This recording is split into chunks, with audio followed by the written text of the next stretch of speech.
What's going on, y'all? Welcome back to the channel. You already know what time it is. Chapter 1162, God Valley Battle Royale.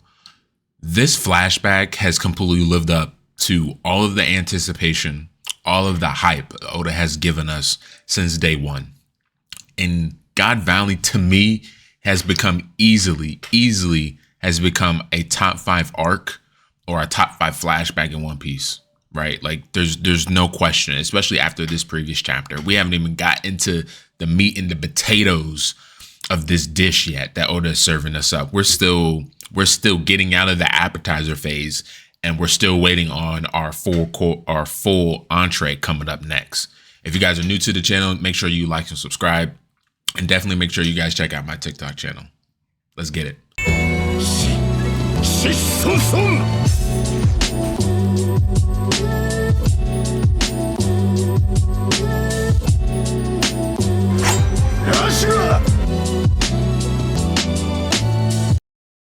So one of the reasons why I feel like One Piece is so good is the storytelling, right? The way that Oda has a way with so many characters within this story. Like if I looked up how many characters we've had in One Piece, it'd probably be the biggest like One Piece or the biggest anime roster that we have probably ever seen. We're talking about Rocks. We're talking about Whitebeard, we're talking about Big Mom, we're talking about Kaido, we're talking about Garp, we're talking about the world government, we're talking about Roger, Rayleigh, you know, understanding Shaggy, the God Knights. There's just so many characters, and Oda is doing a masterful job of balancing and giving us this character moment and giving us that character moment and taking us from the north side of the island to the south side of the island. Like he's done such a great job of bouncing us around, but also making sure that the story is following everything else that's going on. So we as the readers are not getting confused, even though there are people out there that have, you know, what you call bad reading comprehension, for sure. You know, like this whole Mihawk situation. I don't know how Mihawk got into this God Valley incident or this situation with the One Piece community, but we just gonna let it go. We just gonna let it go. But we're gonna start off with one of our biggest things when it comes to God Valley, the God Knights. We finally get to understand and see where Shanks is coming from, right? We understand his lineage. We truly understand who his father is at this point, right? His father's one of the worst. He's one of the worst dads in One Piece easily, right? Like, I believe it was chapter 1160, I believe, where he stabs his baby mama and he takes Shanks and Shamrock. So now that we know Shanks's mother pretty much meets her end on this island very swiftly, not only that does he just doesn't care about his baby mama, but we also can kind of see that if he were to have both of his sons, oh man, could you imagine how powerful the God Knights would be if they had Shanks on their roster and Shamrock? Oh my God. Oh, it'd be so unfair, y'all. It'd be so unfair. Right. So we have Garling, and how he discovers God Valley, we don't know. I have a feeling Oda will reveal that to us very soon, because for Garling to have this conversation with the 5 elders and be like, yo, in 2 years, this is the spot. And one begs the question, well, one, why'd you have to wait 2 years? Right? Like what was the 2-year wait for? And two, how did Garling find out about this island? How did he find out about the Davy clan? Right? Like, what is their significance to the story? Here goes Oda again, giving us another clan that we have to think and theorize and find out about. Not only does Garling find this island, but he also finds a wife in Shaki. So now that Shaki's retired from being a pirate princess, right, or being a pirate queen, or queen of Amazons, right? Now she's retired on Hachinosu with all these other pirates. And to be honest with you, it's funny because that's the one place where she felt safe, right? She didn't feel safe on her island with the Amazons, but she wanted to go all the way out here to Hachinosu. Now, Now that we know who Shaggy truly wants to be in a relationship with, now it kind of maybe makes sense why she chose that spot in particular, because it would have brought her closer to Rayleigh, but we'll get to that later in the video. Shaggy gets kidnapped. We know she gets kidnapped by one of Blackbeard's pirates, or excuse me, not Blackbeard, by one of Rox's pirates. Ochoku? It's clear as day that he kidnapped Shaggy, turned her over to the world government. He was sitting there counting that money, so you know he probably turned it in for some cash.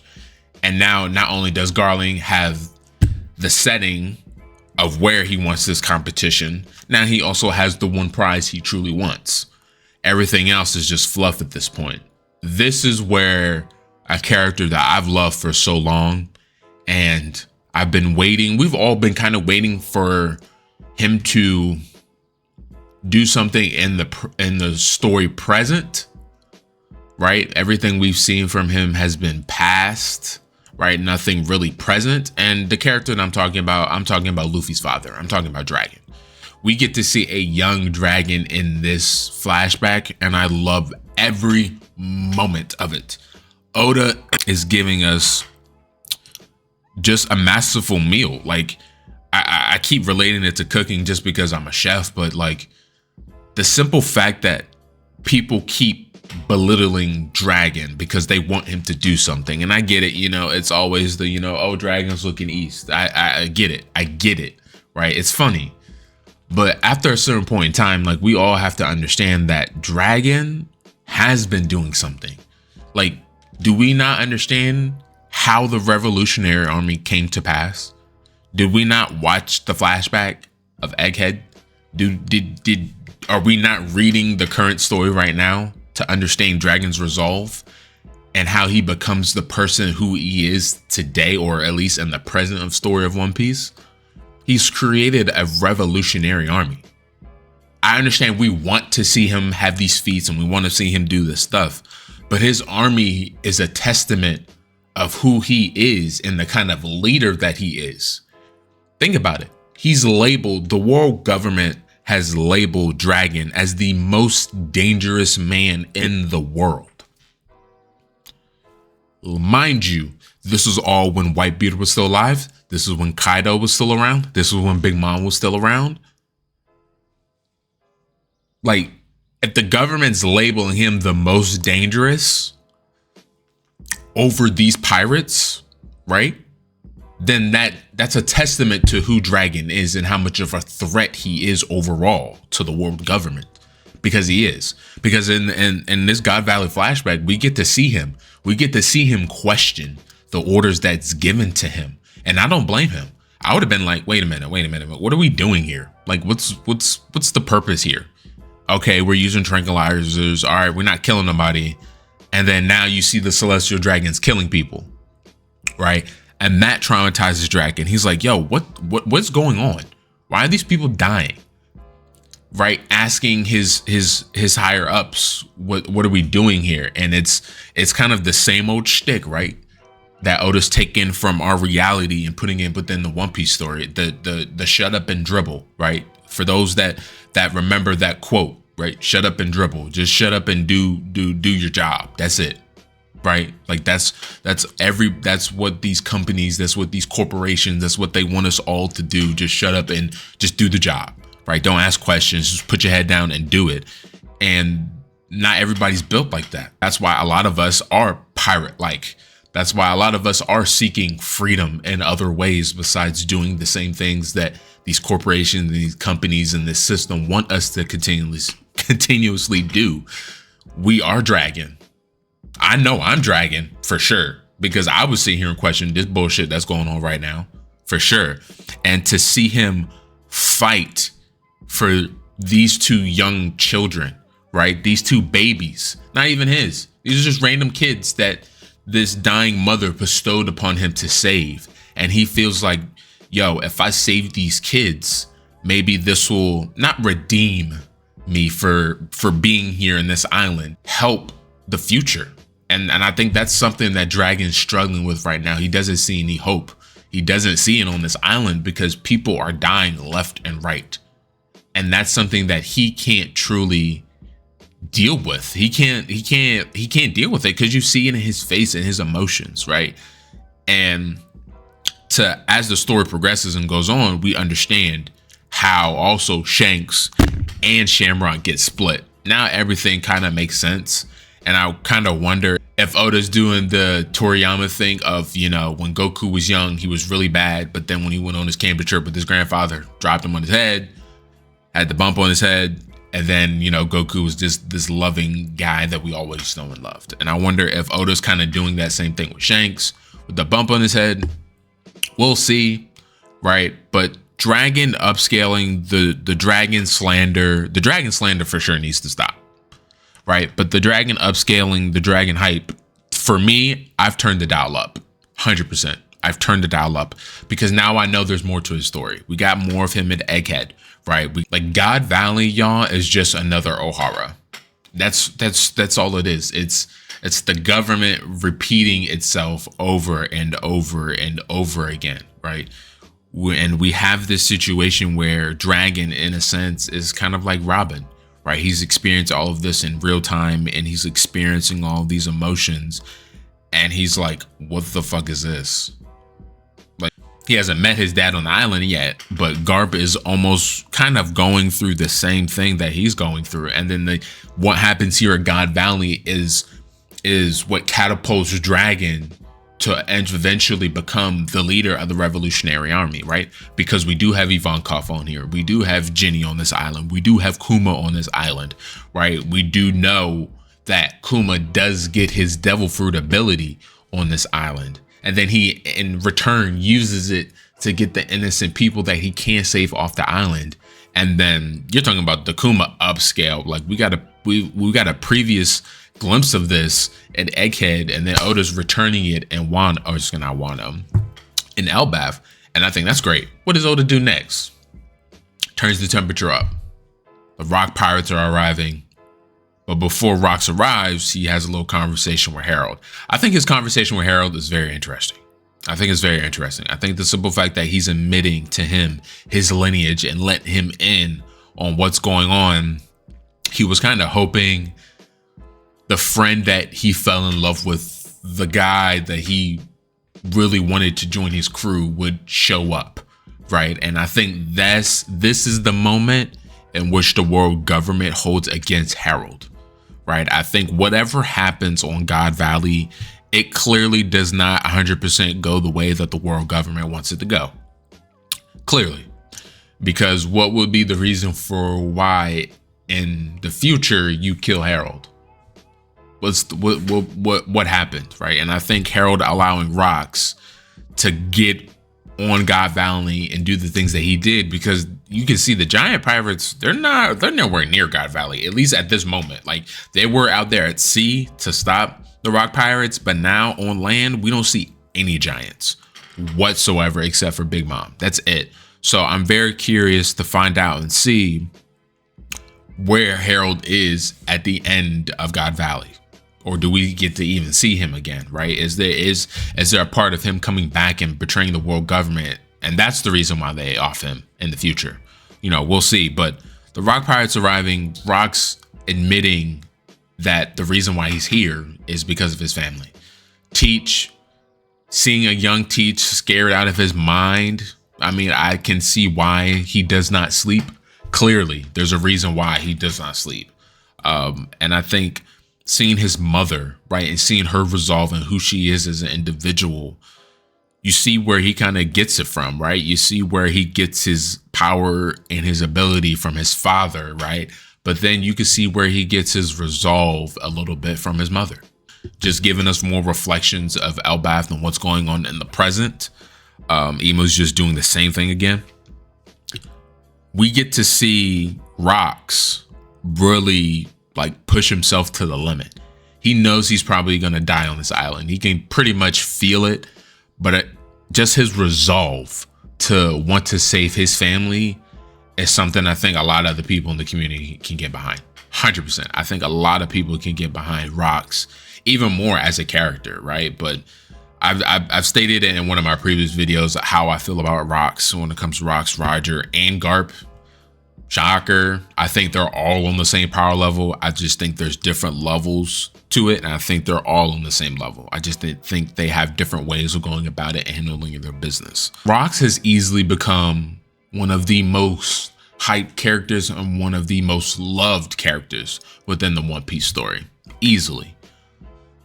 But his commanders, Whitebeard, Big Mom, Kaido, those three have really stepped up when it comes to not power scaling, but just character development and fully understanding the characters even more, right? Like, a lot of people, including myself, believe that when we got more information about the Rock Pirates, when we got more information about Rox, we would also get more information about his crew.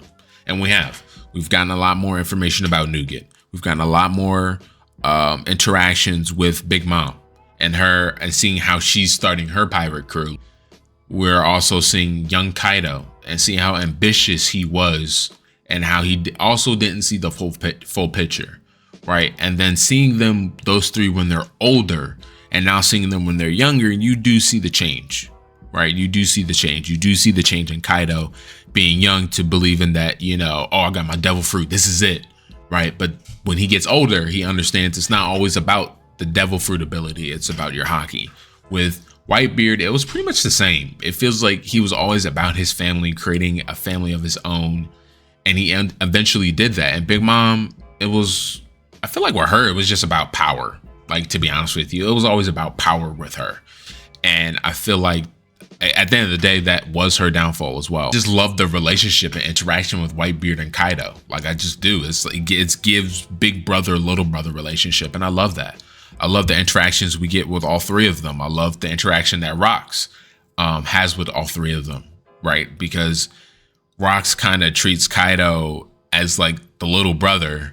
And one of the best panels is when we first get that silhouette of seeing Rox in the middle. You see Kaido, Whitebeard, and Big Mom, and Shiki, and you see the whole entire roster of the Rock Pirates, and it just gives more hype to one of the strongest crews in One Piece, right? This crew is definitely fragile. They're definitely weak in a sense of they don't have a great foundation on why they all collectively want to be on that pirate ship.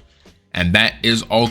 Now, while all this is going on when it comes to the Rock Pirates, and we have this Celestial Dragon purging competition game going on, we also have the Roger Pirates entering the fray.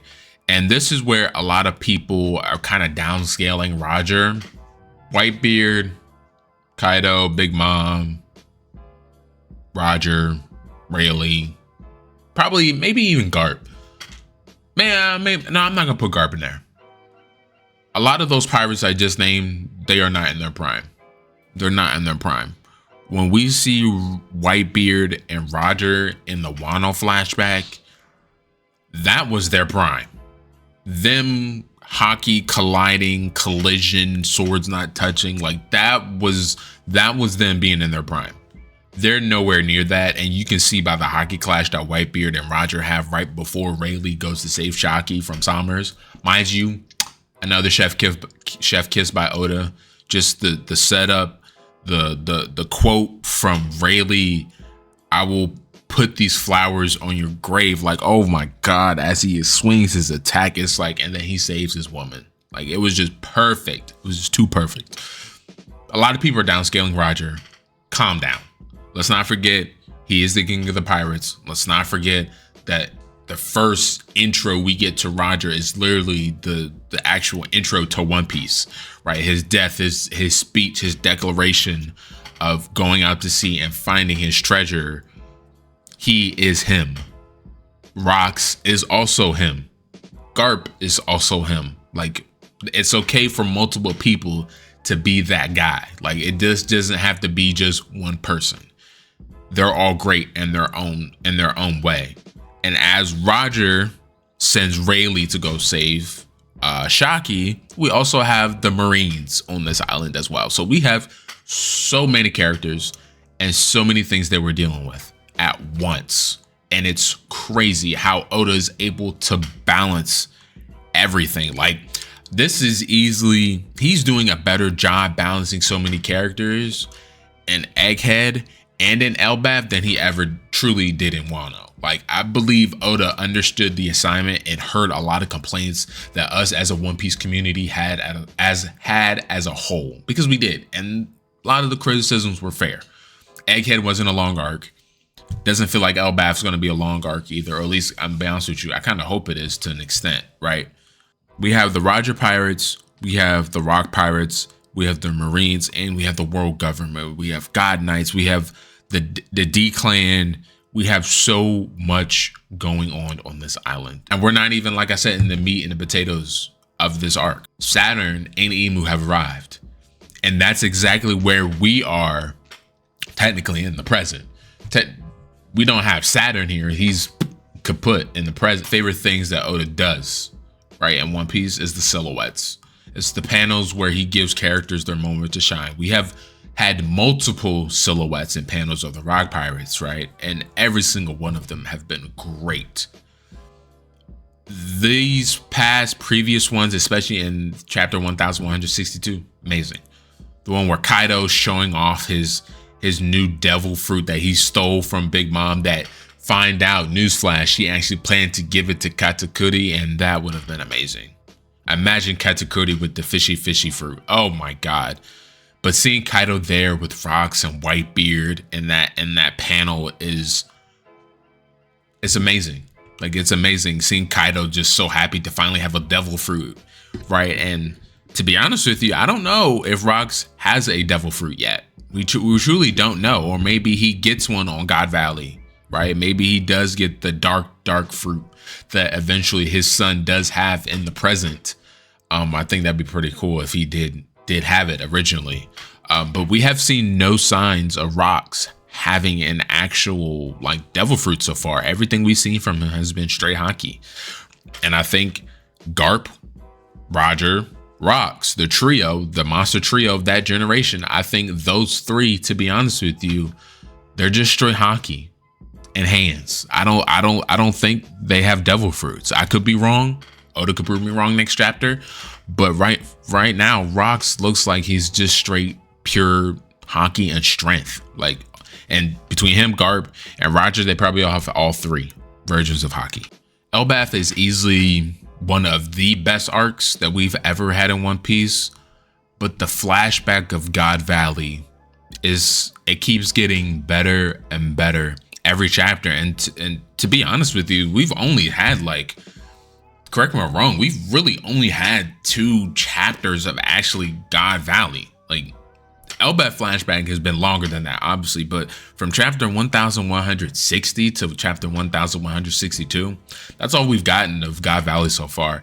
And in these 2 chapters, it feels like Oda's been giving us just a masterclass of just balancing everything. The question is, will he stick the landing? And to be honest with you, I think he is. I think by the time we finish with God Valley, and on top of that, we finish with Elbaph will easily be a top 3 arc. I mean, depending how it finishes, maybe Marineford, maybe, but I think the death of Rocks will definitely tell us a lot how we feel about him overall as a character, where the story is going, and where we feel about Garp and Roger and their place within the story. Because something does tell me that at the end of the day, Garp, Roger, Rocks, now that we've got more of the story of God Valley, I don't think those 3 clashed. The government definitely, we all knew they changed the story for sure, but Imu probably killed Rocks and Saturn. They probably wounded Rocks. They probably killed Rocks, and Roger and Garp were there probably trying to save him, and just kind of like how Rocks is trying to save his family and try to fight the God Knights right there and there in that moment while his wife and 𝚃ik gets away. I can see Rocks do the same exact thing.